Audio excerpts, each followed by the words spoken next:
Good morning. I'm Bridget Mahoney, Board Chair of the Ohio Domestic Violence Network. Welcome to the 8th Annual Kickoff to Domestic Violence Awareness Month. We have a little housekeeping before we begin. If you are deaf or hard of hearing, in order to see the interpreter, make sure you are in gallery view, which is at the top right of your screen. This will allow you to see all the videos at the same time. You have the ability to pin a specific video if you only want to see the interpreter's video.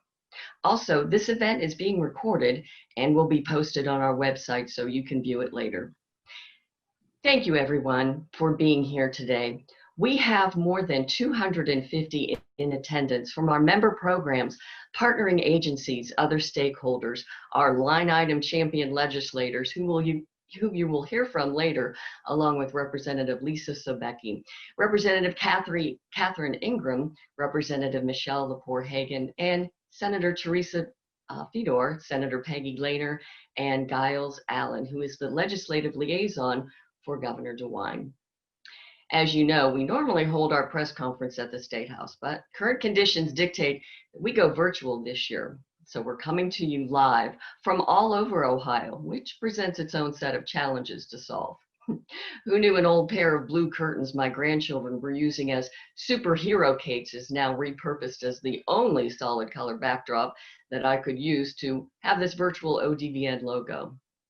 Well, while that challenge is frustrating, it pales in comparison to what ODVN and our member programs have been faced with since the beginning of the COVID crisis.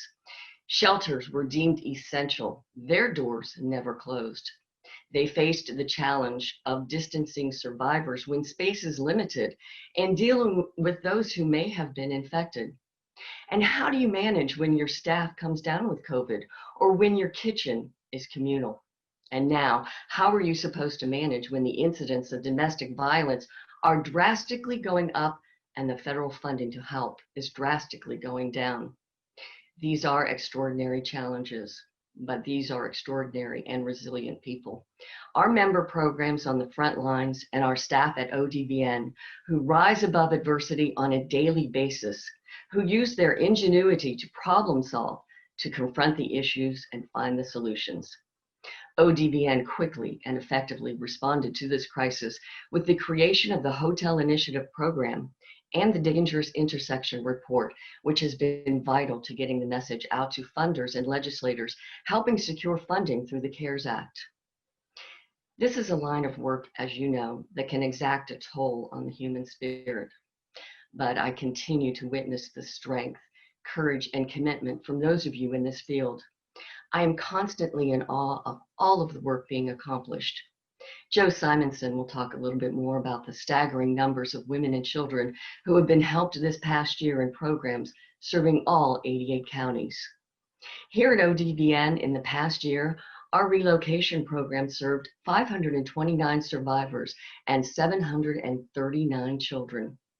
The Legal Assistance Program assisted close to 700 survivors. And ODVN's Training Institute trained 4,451 people. Our prevention programs that include Reaching Men through the Ohio Men's Action Network, Systems Advocacy, and the Center on Brain Injury. This year, ODVN is launching a housing program for survivors with a new $2 million grant from HUD and a transitional housing reentry project for survivors leaving the Ohio Reformatory for Women. And I am proud to tell you both the ODVN staff and our board of directors have been working hard and have made great strides in our commitment and actions to becoming an exemplary, diverse, equitable, and inclusive organization. Each year, ODVN recognizes a deserving recipient for outstanding leadership. We chose to name our ODVN award after Jim and Elsa Croucher, whose daughter Tina was murdered in 1992 by an ex-boyfriend. A mother and father who wanted to make sure what happened to their daughter did not happen to anyone else. Jim and Elsa were resilient. They overcame their deep despair and pioneered a program to go into the schools to teach dating violence, reaching over 100,000 students at a time when the issue was deep in the shadows. With fortitude, commitment, and courage, they led the way and left a legacy through the passage of the Tina Croucher Act that mandates dating violence education in all Ohio schools. Here to present this year's Croucher Family Award are Jim and Elsa Croucher's daughter, Terry Croucher-Evick, and ODVN Executive Director, Mary O'Doherty.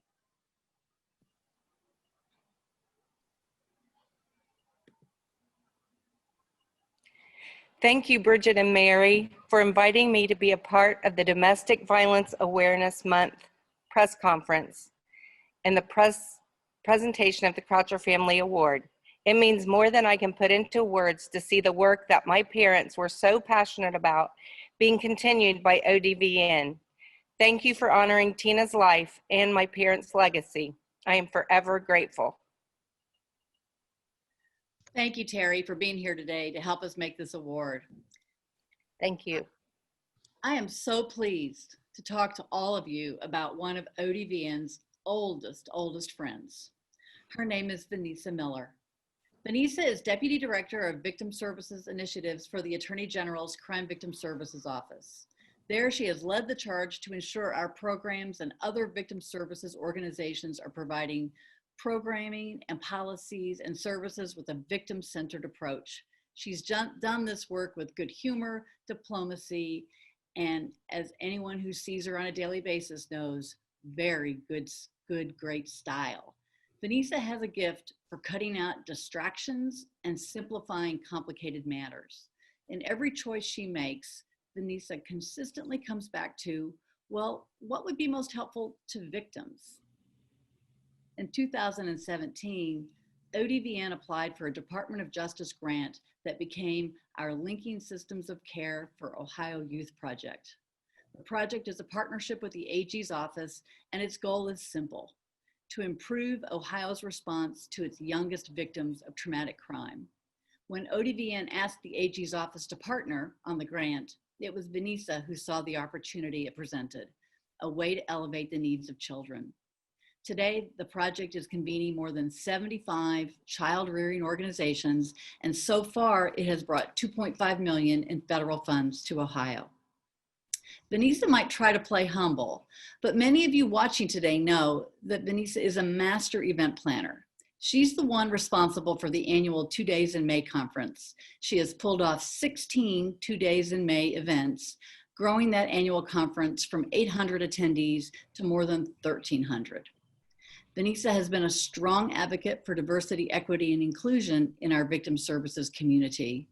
About 18 years ago, ODVN created a Women of Color caucus for staff at our member programs. You will not be surprised to hear that Vanessa has been a leader in that caucus. When word got out that Vanessa was the recipient of this award, many advocates emailed me to tell me how much she deserved it. They said, she has been a strong pillar for Black and Brown communities. They said she understood the challenges faced by advocates who work in shelters without colleagues or supervisors who look like them. She knew it was important for them to have a safe place to talk with peers, as well as guidance and mentoring from more experienced staffers. Vanessa's commitment to domestic violence survivors and all victims of crime services serves as an enduring example of her outstanding leadership. So it is my great honor to introduce the winner of the 2020 Croucher Family Award for Outstanding Leadership, Vanessa Miller. Thank you. Thank you, Croucher family, Mary and ODVN for honoring me with the 2020 Croucher Award. It feels amazing to be honored and celebrated during such a difficult time for all of us with COVID-19 and protests for real and equal justice. I'm humbled and so grateful that ODVN has given me a platform to say thanks and farewell to my colleagues across the state before I retire December 1st. I really appreciate that every Attorney General I have served, from Jim Petro to Dave Yost, gave me the opportunity to help them move us toward a better Ohio. All my life, there has been one consistent motto: make a difference.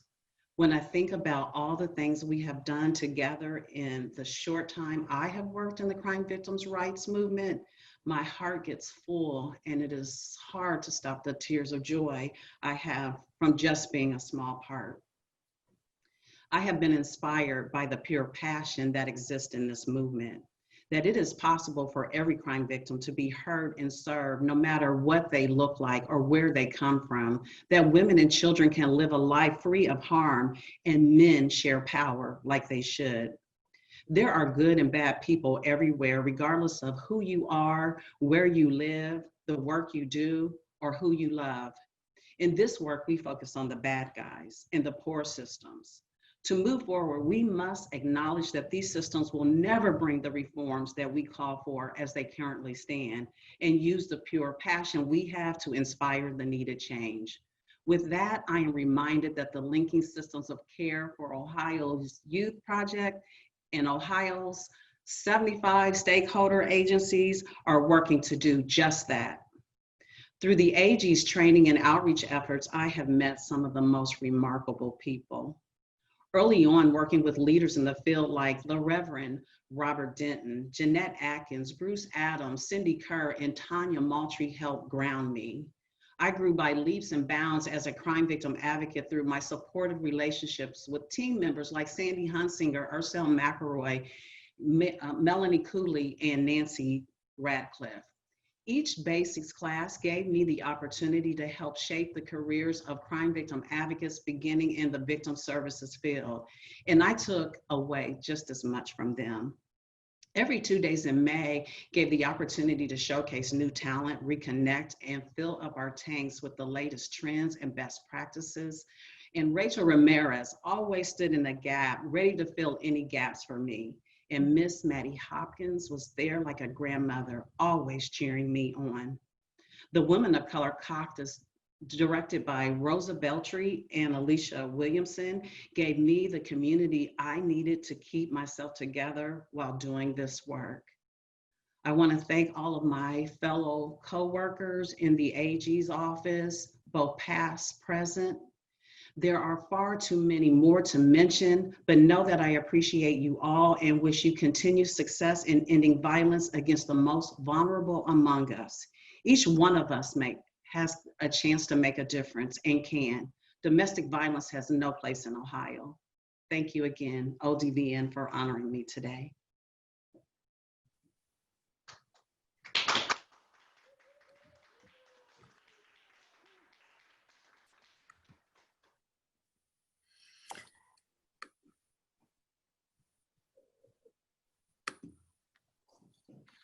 Hi all, this is Jo Simonson here. I hope you can hear me. It never fails.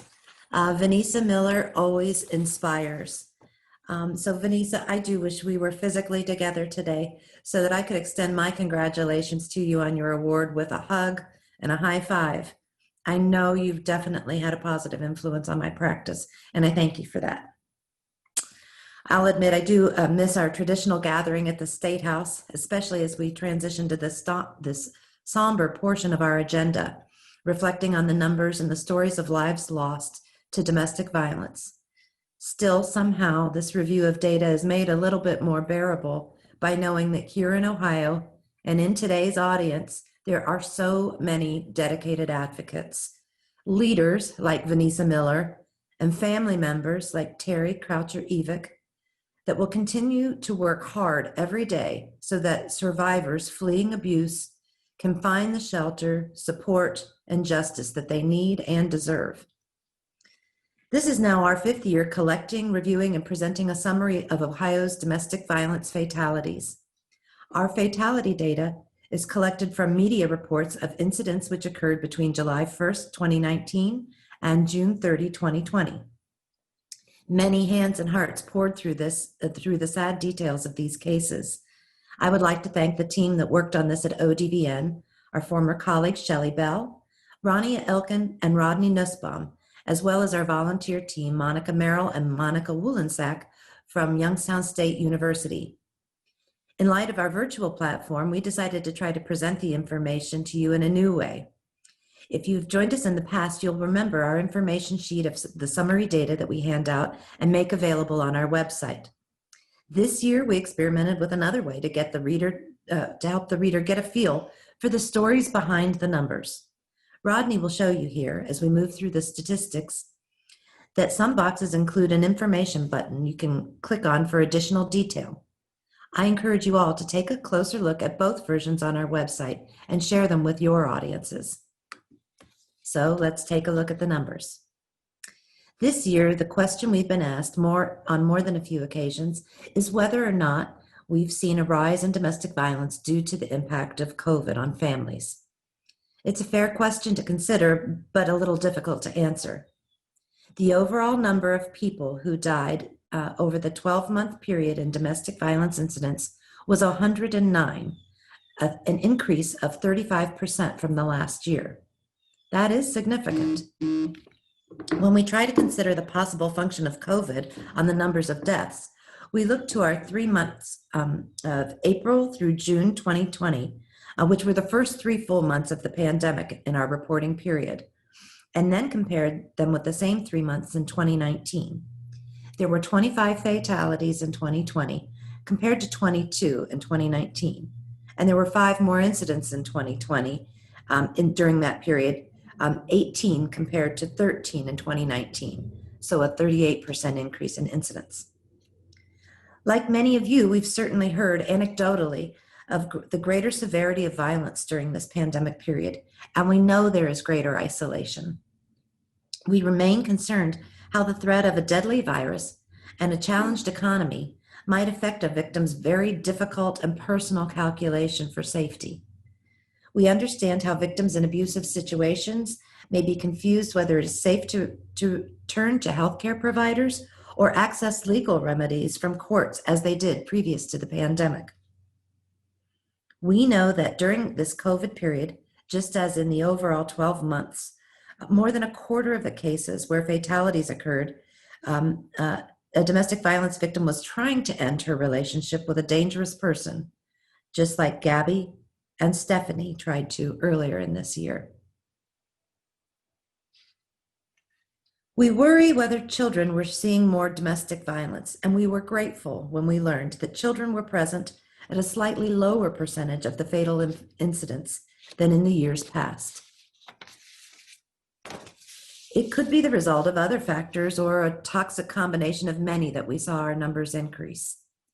During the same period, many in our communities were raising concerns about law enforcement responses against people of color. So could it be a result that victims with abusers of color may be less likely to request help during a dangerous or escalating incident? We consider this while also acknowledging the very serious threat domestic violence is to Ohio's law enforcement officers. Springdale officer Kaya Grant is the 7th law enforcement officer killed while responding to domestic violence in the 5 years of our fatality study. Here in Central Ohio, we've also seen sharp increases in other kinds of homicides and gun violence. Could it be related to an overall trend of violence? Easy, legal, and illegal access to guns and escalating firearm sales. We cannot ignore that 70% of the deaths involved guns and 40% were homicide suicides. So we're going to look at the map here of the lives lost. As we reflect on this map of pins designating 105 adults and 4 children, our job today is to remember them. Remember the survivors, the parentless children, and all of those families having an even tougher 2020 than we are this year. And for each of us, our job is to use our days to do something about it. I'm now going to turn the mic over to someone who does something about it every day. She's my colleague on the Linking Systems of Care for Ohio's Youth Project, ODVN staff attorney, and policy director. Please welcome Michaela Deming. Thank you, Joe. I know this is not easy work, but it is necessary. Domestic violence deaths in Ohio are up 35%. Those numbers, those lives lost to domestic abusers right here in Ohio, are a stark reminder of how critically important our domestic violence survivor services are right now. Last year, our 75 domestic violence programs served nearly 82,500 people, including nearly 12,500 children. They sheltered over 9,000 people, including 3,862 children. According to the National Network to End Domestic Violence's 24-hour census survey, which included responses from all of Ohio's residential programs, in one single day, our program served 2,640 domestic violence survivors, but were unable to meet the needs of about 10% of survivor requests. That's 263 victims still needing services in a single day because our programs didn't have the capacity to serve them. And yet, Ohio's and the nation's major domestic violence programming funds were slashed over 30%. That's $7.7 million beginning October 1st. That's just last week. This was a direct result of federal fines and penalties being redirected away from the Crime Victim Fund, which funds the VOCA grants to the states.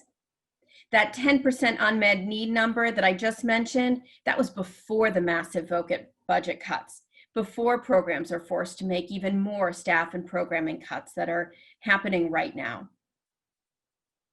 We are very grateful for receiving our first ever domestic violence survivor services line item just last year. Thank you, legislators. $1 million is not enough. Our neighboring states, even the less populated and poorer of them, spend significantly more state money on domestic violence services. West Virginia, for example, spends $2.5 million per year on domestic violence survivor services out of their state budget. And Pennsylvania allocates a whopping $15.63 million a year. Imagine how many more services our programs would be able to provide with that level of funding. With our $1 million line item allocation last year, 47 residential shelters split that, receiving just about $17,800. When the allocation was expanded this year to include our critical non-shelter community-based programs, grants were reduced to $12,000 per program. Most of these funds, as you can see in our infographic here, paid for basic operational expenses. They were used to keep the utility bills paid, keep the lights on, for much needed shelter repairs, furniture, and staff wages. Our programs need stable funding to provide critical services. We need a $5 million line item in the state budget. These funds would enable us to continue to serve at least that 82,500 people a year number, and to not have to turn away that 10% of service requests each day, to help adult and child domestic violence survivors get and stay safe. Our programs are open and advocates are ready to assist domestic violence survivors around Ohio. Please do your part to support this life-saving work. In Ohio, you can support our ask for an increase in the domestic violence survivor services line item from $1 million to $5 million annually by contacting your state legislators. Ask them to provide stable funding source for our local domestic violence programs. At the federal level, you can ask your congressperson and Ohio senators to support the VOCA fix to restore critical funds to the Crime Victims Fund. And if you're joining us today and you happen to be one of those legislators, thank you for joining us. Please vote to support Ohio's domestic violence programs. Make the needs of domestic violence survivors a priority, and discuss the needs of domestic violence survivor serving agencies with your colleagues. Vote to increase the line item to $5 million.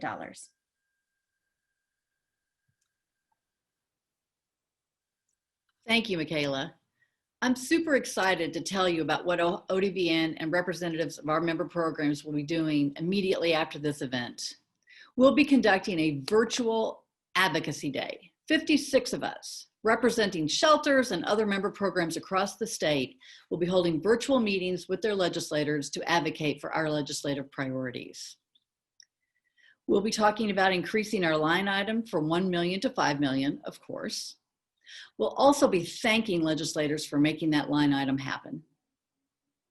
We'll also advocate for House Bill 3, which would require law enforcement officers to be trained in and perform lethality assessments at the scene of domestic violence calls.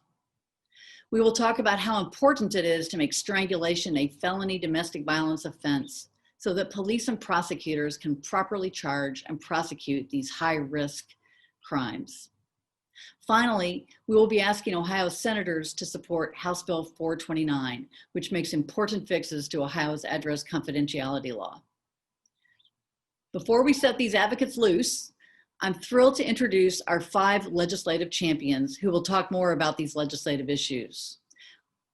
We owe a great debt to these legislators. Because of their leadership, the issue of domestic violence has been part of the conversation at the State House this year and in years past. First, you will hear from Representative Laura Lanise, who, as I'm guessing most of you know, championed our $1 million line item in 2019 and led the charge to make it happen. Last year, Representative Lanise, as I'm sure many of you remember, was the recipient of ODVN's Croucher Family Award for Outstanding Leadership. Then we'll hear from Senator Nikki Antonio, who has been a longtime advocate for our work and the work of our sister coalition, the Ohio Alliance to End Sexual Violence. Senator Antonio is leading our line item campaign in the Senate, along with Senator Stephanie Coonsey. Senator Coonsey is well known in our world for leading the charge to make strangulation a felony in Ohio. Finally, you will hear from Representative Janine Boyd and Representative Sarah Carruthers, co-sponsors of House Bill 3, which, thanks to their tremendous leadership, passed out of the House unanimously in August. Thanks to all of you for your work on behalf of domestic violence survivors and for taking the time to be here today. And thank you, Representative Lanise, for agreeing to go first. Thank you, Mary, and thank you, ODVN, for having me here today.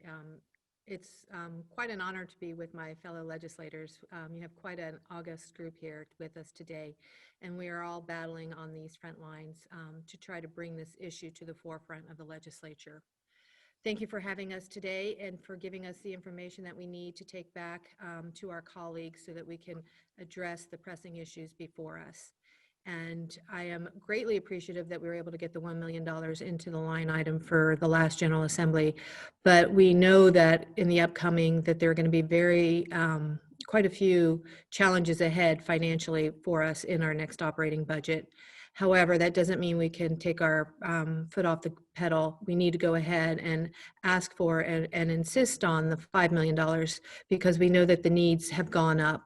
The 35% increase is not unsurprising given the situation of the lockdown, the stress that everyone is under, the inability to get out, and the inability to make those calls and to see the family members. So the need has gone up that much. And so we know that we need to respond with the funds. And I know that I and my colleagues will continue to advocate for those. We know that it's also only a beginning. In better years, hopefully we can ask for more and try to get to the same level as some of our surrounding states. It's unfortunately an issue that will not go away no matter what we do. We have all advocated for many of these issues during our entire tenure at the General Assembly. I'd like to add one more bill to your suggestions. It's a bill that I have pending with Representative Carruthers. It passed the House. This is my second go around. I got it through last GA to the Senate, and I know that Senator Coonsey is helping me in the Senate, but it's House Bill 33. It's a cross-reporting bill, and it's allows for or mandates the reporting of animal abuse. And we know that almost every study will show that animal abusers typically get their courage with the animal first, and then they escalate their violence. And that upwards of 60% of women in shelters have said that the pet in their home has been abused prior to their abuse. And so we know the link is extremely strong. There's actually a publication called The Link to demonstrate the link between animal abuse and other forms of both domestic violence and community violence, to be frank. The 2 police shooters from Westerville were known to have, one of them was known to, the police shooter was known to have come in across the crosshairs of the police prior to that with animal neglect. We know that serial killers, school shooters, et cetera, also abuse their animals. But the link between animal abuse and domestic violence is particularly strong. So reach out to your senators on that and ask them to help us get this across the finish line this time around. Social workers will be doing training on this issue because they see it in the home and they want to have another area for advocacy. I'm grateful that you guys are doing this because it helps us to go back to our colleagues. And I can tell you that when you use specific stories to try to get your point across, they are impactful. That's why I'd like to thank the Croucher family for their dedication to this cause, because knowing, intimately knowing what has happened and then being able to advocate after you know that makes you a very powerful communicator on this issue.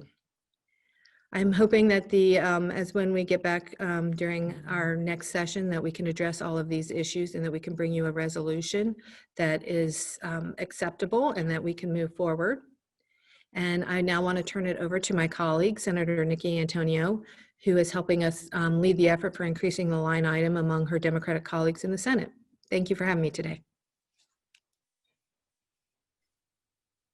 Thank you, Representative. And thank you, Bridget, Mary, and all of you working on the front lines on this call today. I am very honored to be with you all. And I want to thank ODVN for helping us keep this important issue of domestic violence in the forefront. Thanks to the 75 member programs for the work they're doing, many of you on this call today, you're keeping survivors, most of them women, and their children safe. And also I want to thank the family members, the survivors, and the advocates for all you do as well. Too often we forget that you all have joined the ranks and are working every day to both reduce the incidence of domestic violence and also provide services and resources to survivors. I'm very proud of the work that we've done. I was 8 years in the House, and now my work in the Senate with sexual assault programs to get support in the budget. It's been a challenge over many years to get us finally to that point in 2019 to actually get that line item. And what that signifies is the beginning of the real commitment on the part of the state budget to really seriously fund domestic violence programs and provide resources for them. Now we know that $1 million is not enough, as have been identified. You know, that $1 million ended up getting stretched over almost all the 88 counties. So many survivors, a total of 69 programs shared that $1 million. So that amounted to about $12,000 per program, which we know is just a beginning. But that's what I see it as, just a beginning. And we worked for many years. The previous director of ODVN, Nancy Nealon, was stalwart along with many of the advocates to really keep pushing the legislature to get that line item. So I honor all of you that have worked for a very long time to get that. Now our work, obviously, as has been said, now reinforced, is to increase that money. We'd like to see $5 million this next round. I am 100% supportive of that. And we'll work with my colleagues to make sure and work with all of you to see that become a reality. I know that this is a critical issue in Cuyahoga County since the pandemic. We have seen an increase to the domestic violence hotline, a 40% increase.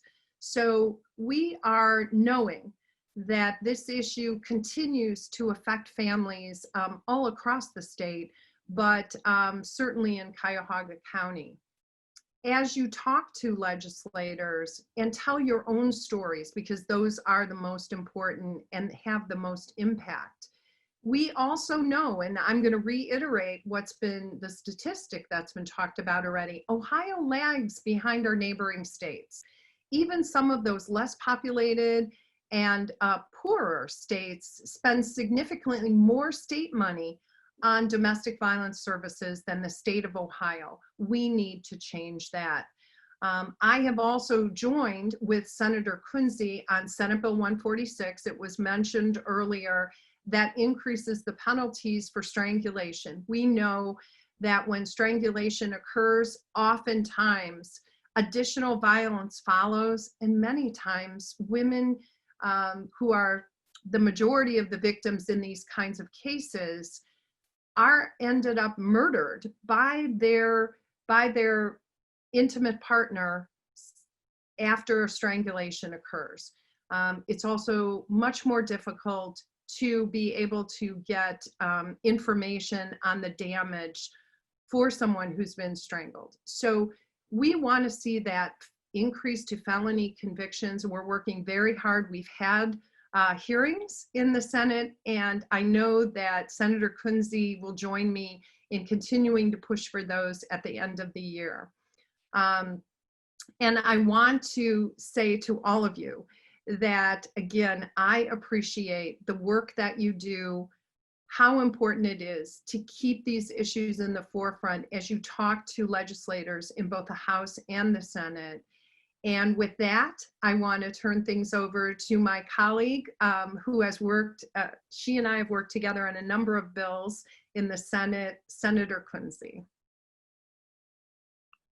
Thank you so much, Senator Antonio and Representative Lenise. And good morning to all of you. I am State Senator Stephanie Kunze, and I just want to also begin by thanking the Ohio Domestic Violence Network for your commitment to helping survivors of domestic violence and just really redeem their lives.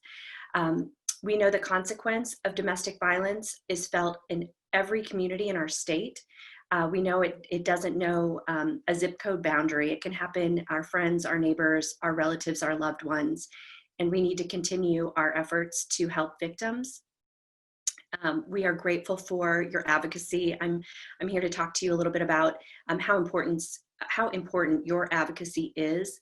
It's been mentioned by my colleagues and others that your stories and the work that you do each day on the ground in our communities really is where we see change and where we see hope.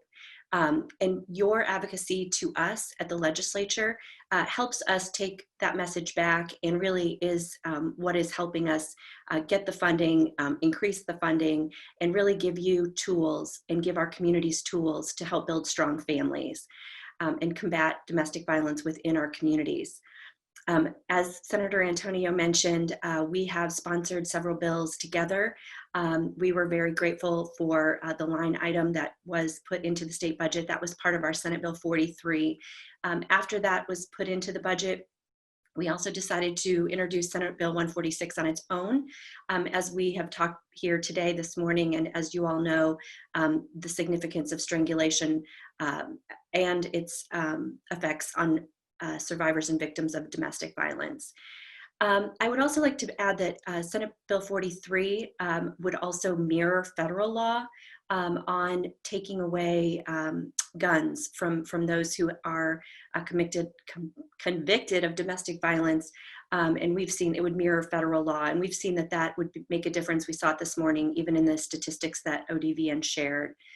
I want to say that one of the other things that's been touched upon here again is that during the pandemic, the increase that we're seeing here in Franklin County, we've been working closely with our partners at the county level, and we've seen an increase in 31% in domestic violence cases just here alone in Franklin County. So I believe that we all share the common goal of doing whatever we can, giving you tools to allow you to serve those that you're working with, those victims and those survivors and their families and children. And I'm hopeful that by you sharing your stories today with your state representatives and your state legislators, that we can really make a difference together. We know that we are your partners in hopefully giving you funding and tools again for your work to really lift and bring light and hope to Ohio's families. And we're just really grateful for your advocacy and your help. And I am so grateful now to introduce my colleague, Representative Janine Boyd, who is working tirelessly. And I can tell you she has worked and talked to me at length about House Bill 3, as has Rep. Crothers. But again, we're just grateful for the bipartisan, bicameral support that we have amongst the legislators that are here. And again, thank you for all that you do to build strong families and communities in our state. Rep. Boyd. Hey, everybody. Good morning. This is Robert. He was seeking my attention, so I apologize. I had to run to get him. Thank you so much for doing this virtual convening, and also for including me and my joint sponsor, Rep. Crothers, my new sister in the struggle. Sorry. This is all, I'm still learning how to be a mom at the same time. I am so grateful to talk about Aisha's Law, House Bill 3. It's been over 20 months of work, and about a year ago, my sister, Rep. Crothers, who you'll hear from next, joined me, and I'm so grateful for that partnership. And many of you, if not all of you, know the story behind Aisha's Law. She was a constituent of mine who was murdered by her ex-husband and significantly abused prior to that. And he was a former state lawmaker. All of that combined with what we know about domestic violence made Aisha's Law, which addresses lethal, the most lethal situations, it made it vital to pass. And so we were able to pass it out of Finance Committee with an allocation to train police officers on the lethality protocol, something we're very proud of because it brought together different agencies of government to work together and create a training with the leading experts on lethality screening, trainings, and creation. They are the creators of the LAPD and the DALE. So working together with our law enforcement agencies to ensure that our peace officers are all trained and frequently trained.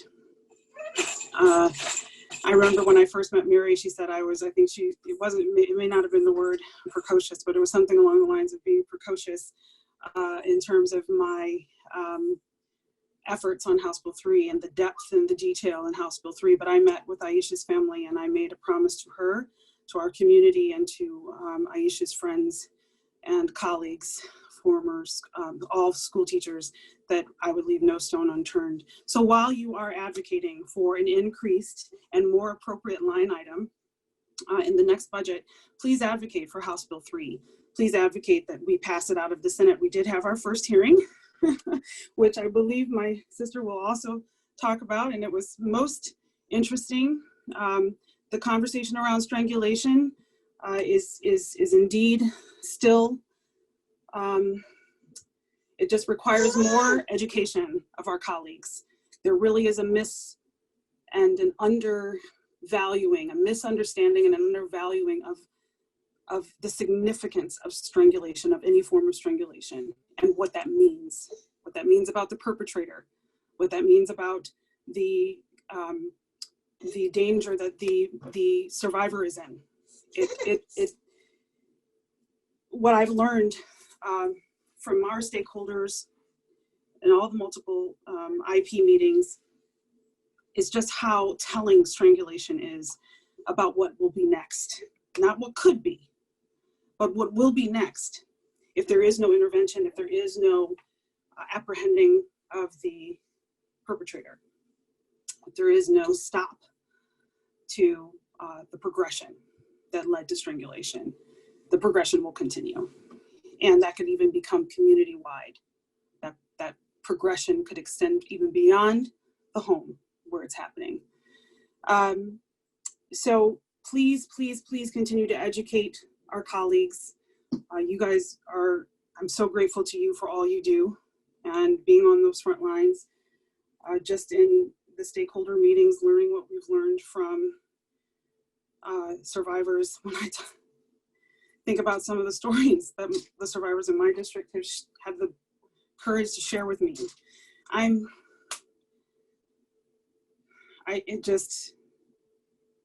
it is what nightmares are made of. And so thank you for what you do to save lives and to help restore people. And I hope that everything that we do helps you. Certainly you have our support in increasing the line item, and please, again, if you would continue to advocate for House Bill 3. And let me add this is very important. We're going into lame duck session. There's something called a Christmas tree bill. Everyone needs to understand what a Christmas tree bill is. It is when folks take a bill and they roll a whole lot of other bills in it. We do not want that to happen to House Bill 3. We do not want House Bill 3 to suddenly become a part of another bill, or to have other bills rolled into it. We want it to be clean and clear. We want it to pass clean. So when you are advocating for House Bill 3, please advocate that it is passed as a clean bill without any additives or surprises. Ask that it is not added to something else.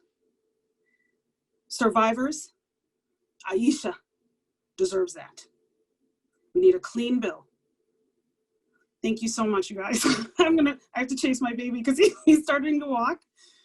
Oh, I don't know, all you moms out there, I'm so grateful to everything I've watched you do. And now I really honestly don't know how you do it. So I'm gonna run, I'll be back. You're on, Rep. Carruthers. See you, sis. I'll be back, y'all.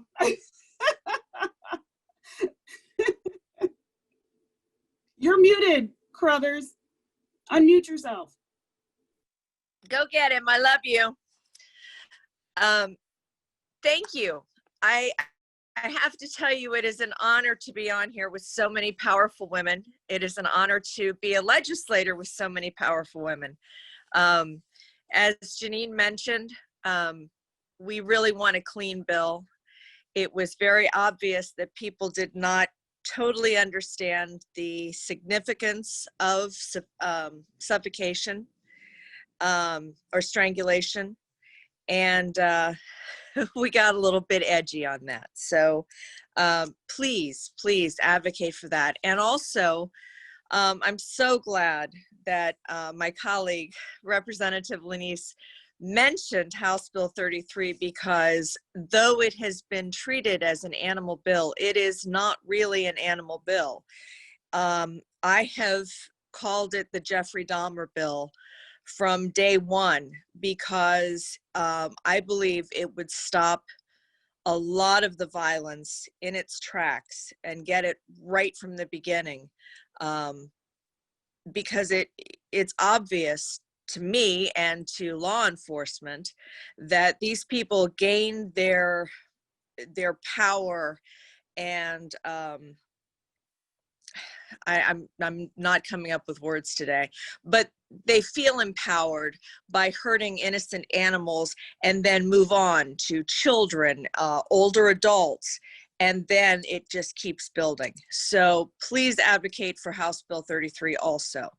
That is extremely strong. And Senator Coonsey's bill is excellent also, and we've worked a great deal with her on that with House Bill 3. I am so proud to be bringing those bills. It means a lot to me. I will always be a proponent against domestic violence. It is an extremely important issue to me. I will certainly advocate for 5 million. I will do what I can. As we all know, we're in a difficult shape right now in the state, but I will do what I can. And it's something that I'm dedicated to, and I'm here for you. So thank you so much. Thank you, senators and representatives, for being line item champions. You know, year in and year out, we hold our collective breaths waiting to hear how much we'll be getting from the federal government. As you've heard, this year's cuts have been devastating.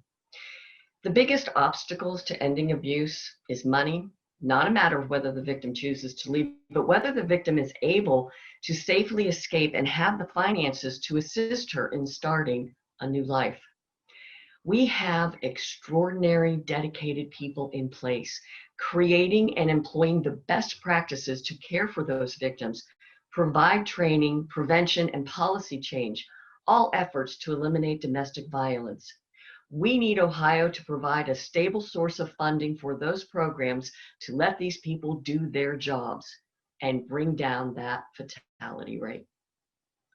Thank you, everyone, for attending our kickoff today. And a special thank you to the dozens of people who will now be talking to their legislators today. Your voices are vital in delivering the message that domestic violence will thrive if our programs are underfunded. You can follow the progress of Advocacy Day on Twitter, Facebook, and Instagram. Thank you again, everyone, and good luck to those who are advocating.